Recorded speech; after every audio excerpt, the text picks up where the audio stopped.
Welcome back to day number 9 of the 12 days of MLB rankings. Today I'm ranking the best DH from every team in Major League Baseball. DH is one of the weirdest positions. There's actually not a lot of teams that have an everyday DH, so these rankings are a bit all over the place. So enough of me doing this intro, let's go ahead and see what these rankings look like. Getting today's video started at the number 30 spot, Tommy La Stella, DH for the San Francisco Giants. The Giants just kind of have a revolving door at DH, and on their website, Tommy La Stella is listed as the first guy at DH in the depth chart. While he had a couple of good seasons a few years ago, the last two haven't been great. He's been hitting really weakly with not a lot of pop. Still gets on base decent, doesn't strike out, but overall, Tommy La Stella just not one of the best DHs in the game. Next up at number 29, I've got Aledmys Diaz of the Oakland A's. Diaz is an okay hitter. He's about league average, has some decent pop, but again, just not one of those elite bats that you think of when you go to DH. He wouldn't be the everyday DH if it wasn't for Oakland. Probably won't be, to be honest. It should be a revolving door there as well. Little pop, but nothing too crazy. For the 28th best DH in Major League Baseball, Pavin Smith of the Arizona Diamondbacks. Pavin Smith hasn't looked great. He started the 2021 season hot, but cooled off and kind of hasn't bounced back since. He does get on base, though. His walk rate for his career is right around 9%, and he doesn't strike out, so that's a positive. Along with the fact that he's a pretty big dude, and he has shown some pop at times, but haven't seen him ever bounce back to the start of that 2021 season, where he was playing really well. Coming in at number 27, I've got Brad Miller of the Texas Rangers. Rangers, again, don't really have a DH. Brad Miller did not look good in his first season with the Rangers in 2022. Only 10 extra base hits in 81 games, a 212 average with a 270 on base, 320 slugging, 590 OPS for an OPS plus at 69. Nice, but also not nice because it was a bad year for Brad Miller. He does have a good left-handed swing with pop in that bat, but we didn't see it last year, so I'm not quite sure if I can put Brad Miller much higher. Coming in at number 26, I've got Charlie Blackmon of the Colorado Rockies. Chuck Nasty is just old now. I think we just call him Chuck because I feel like the Nasty is a little bit gone. The average has been falling, the power has been falling, the on-base ability has been falling. He's just not the same player that we once saw, and last year was probably the worst season of his career yet. So going into his 36-year-old season playing in Colorado as a full-time DH, I'm not quite sure if he is one of the better guys in baseball at. Getting the top 25 started at the number 25 spot, Carlos Santana of the Pittsburgh Pirates. Santana's actually a decent player. He's always been an on-base machine, and he continues to do so as he gets older. A 14% walk rate last year for a guy who normally hovers around 15%, and he doesn't strike out, showed a little bit of pop playing in Seattle and Kansas City, hitting 19 homers with 19 doubles and 60 RBIs. I think in Pittsburgh, he's going to do well. Good veteran presence, and again, at the end of the day, a little bit of power and gets on base. That's decent. For the 24th best DH in Major League Baseball, Kyle Stowers of the Baltimore Orioles. Stowers only played 34 games last year, showed some good signs though, 3 homers, 4 doubles, 11 RBIs, hitting 253 with a 306 on base, 418 slugging, 724 OPS plus at 104. He projects to be about a league average hitter in his first full season next year on what should be a very fun Baltimore Orioles team to watch, but I'm not sure if I can project him much higher just yet. Heading to the Motor City to talk about the 23rd best DH in Major League Baseball, Kerry Carpenter. Kerry Carpenter tore through the minors last year, had some crazy numbers, got a call up and hit really well. 6 homers, 4 doubles, and a triple with 10 RBIs in 31 games, hitting 252 with a 310 on base, 485 slugging, 795 OPS for an OPS plus at 128. Do I think he's going to be able to keep that pace? No. But does Kerry Carpenter look like a pretty good hitter? Yeah, I mean, he was barreling the ball up really well in that small sample, so I'm going to give him a little bit of benefit here and bump him up a bit. Next up at number 22, DH for the Minnesota Twins, maybe Nick Gordon. That position, again, kind of is a revolving door. Nick Gordon feels like he's a man without a position right now. Last year in 136 games, 9 homers, 28 doubles, 4 triples, and 50 RBIs, hitting 272 with a 316 on base, 427 slugging, and a 743 OPS for an OPS plus at 113. He's actually a good hitter, was barreling the ball really well, but it started to fall off a little bit during the season. The numbers started to dip. I still think he will be very productive and above average hitter, but at a position where you're only hitting, that doesn't get you inside the top 20. Just missing on the top 20, coming in at number 21, ranked again, Marcell Ozuna of the Atlanta Braves. Even at the DH spot, Ozuna just does not rank very well. He still barrels up the ball well. You heard it in my left field rankings because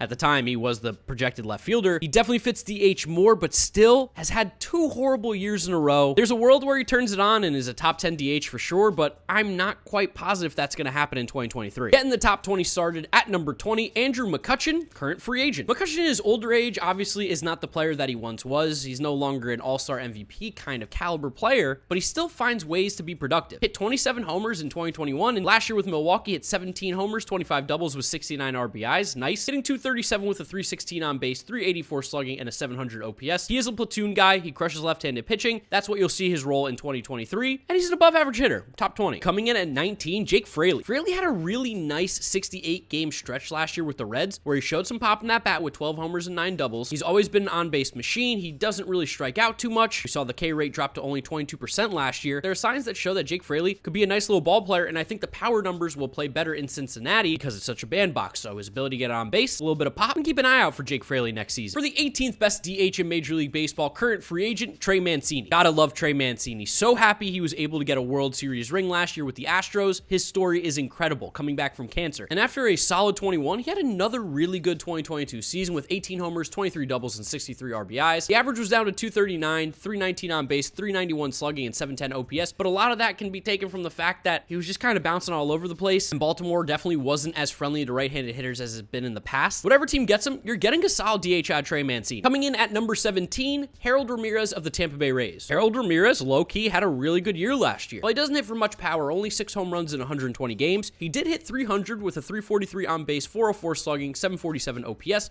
plus at 119. He's a really interesting player. You look at his baseball savant page and it's extremely confusing, but at the end of the day, he puts up numbers. He's a 281 hitter for his career, and last year it seemed like he really started to put it together. The Rays have that secret sauce, and I think it transfers to Harold Ramirez as well. Coming in at number 16, I've got newly acquired San Diego Padre, Matt Carpenter. Carpenter obviously had a nuts year with the Yankees. In 47 games, hit 15 homers, 9 doubles, and hit 305 with a 412 on base, 727 slugging, 1138 OPS. That's obviously not going to happen again. While I think he can be an above average hitter, and that's why I have him at 16, he's obviously not going to hit as well as he did in Yankee Stadium as he will at Petco Park. It just is not as easy to hit it. That short porch in right field is a little different. So I think Carpenter will still be good, still bring offensive value, just not as elite as he was in those 47 games last year. Right at the halfway point here, coming in at number 15 on the DH rankings, MJ Melendez of the Kansas City Royals. I really like MJ Melendez, and I think he quietly had a good rookie season in 2022. 129 games, 18 homers, 21 doubles, 62 RBIs, hitting 217 with a 313 on base, 393 slugging, 706 OPS for an OPS plus at 99. So in his rookie season as a 23-year-old, he was league average, walked over 12% of the time, and struck out under 25% with pop in his bat. I think MJ Melendez is going to be a really good ball player, and I'm really interested to see what he does next year. Let's head back down to Florida, South Beach, to talk about Miami Marlins DH Jorge Soler. We know he had that awesome year in 2021 where he popped off with the Braves in 55 games. 2022, battling some injuries, wasn't so great. 13 homers, 13 doubles with 34 RBIs in 72 games, hitting 207 with a 295 on base, 400 slugging, 695 OPS. Miami is going to be a tough place for him to hit, so the counting numbers might not look great, but he still crushes baseballs. He still gets on base really well, over 10% walk rate. It's just really about his health at the end of the day and if he gets hot or not. For the 13th best DH in Major League Baseball, Windy City, North Side, Chicago Cubs Patrick Wisdom. Wisdom could play third base, but he's not great there, so the DH spot makes the most sense, and he does have a bunch of power in that bat. Second year in a row where he's hit over 25 home runs. He also hit 28 doubles this year with 66 RBIs. The average is always going to be low, a 207 average last year with a 298 on base, 426 slugging for a 725 OPS